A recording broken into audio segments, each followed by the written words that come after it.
സ്വാഗതം. എല്ലാ കേരള ബ്ലാസ്റ്റേഴ്സ് ആരാധകർക്കും നമ്മുടെ പുതിയൊരു വീഡിയോയിലോട്ട് വീണ്ടും സ്വാഗതം. ഇത് ബ്ലാസ്റ്റേഴ്സ് സോക്കർ. കേരള ബ്ലാസ്റ്റേഴ്സ് ആരാധകർക്ക് വീണ്ടും നിരാശ നൽകുന്ന വാർത്തയാണ് ഇപ്പോൾ പുറത്തേക്ക് വരുന്നത്. ISL ട്രാൻസ്ഫർ മാർക്കറ്റ് എന്ന് പറയുന്ന ഒരു ഇൻസ്റ്റഗ്രാം പേജാണ് ഈ വാർത്ത പങ്കുവച്ചിട്ടുള്ളത്. അവർ പങ്കുവയ്ക്കുന്ന പ്രകാരം കേരള ബ്ലാസ്റ്റേഴ്സിന്റെ ഗ്രീസ് സ്ട്രൈക്കറായ ദിമിത്രിയോസ് സ്റ്റാമന്തോസ് ബംഗളൂരു FC ചേക്കേറാൻ സാധ്യതകളുണ്ടെന്നാണ് അവർ റിപ്പോർട്ട് ചെയ്യുന്നത്. ബംഗളൂരു FC ഇപ്പോൾ ദിമിത്രിയോസ് സ്റ്റാമന്തോസിനെ സ്വന്തമാക്കുന്നതിൽ ഇൻട്രസ്റ്റ് കാണിച്ച് മുന്നോട്ട് വന്നിട്ടുണ്ടെന്നാണ് അറിയാനായിട്ട് സാധിക്കുന്നത്. ബംഗളൂരു FCക്ക് പുറമെ ഒഡീഷ FCയും അതുപോലെ തന്നെ മുംബൈ സിറ്റി FCയും അദ്ദേഹത്തെ സ്വന്തമാക്കാൻ ഈ സീസണിൻ്റെ പകുതി ആയപ്പോൾ ശ്രമങ്ങൾ നടത്തിയിട്ടുണ്ടായിരുന്നു. എന്നാൽ അതൊക്കെ പാളിപ്പോകുന്ന ഒരു കാഴ്ചയായിരുന്നു നമുക്ക് കാണാനായിട്ട് സാധിച്ചിട്ടുണ്ടായിരുന്നത്.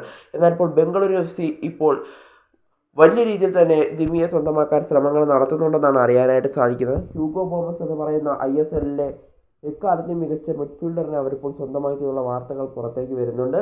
അതിന് തൊട്ട് പിന്നാലെയാണ് ഇപ്പോൾ ദിമിത്രിയോസ് സ്റ്റാമന്തോസിൻ്റെയും കാര്യം ഇപ്പോൾ പുറത്തേക്ക് വരുന്നത്. കൂടാതെ ഇപ്പോൾ നിലവിൽ മുംബൈ സിറ്റിക്ക് വേണ്ടി കളിച്ചുകൊണ്ടിരിക്കുന്ന ആൽബർട്ടോ നൊഗുവേര എന്ന് പറയുന്ന അവരുടെ മധ്യനിര സൂപ്പർ താരത്തെയും ബംഗളൂരു FC ഇപ്പോൾ അടുത്ത സീസണിലേക്ക് സൈൻ ചെയ്യാൻ ഒരുങ്ങുകയാണ്.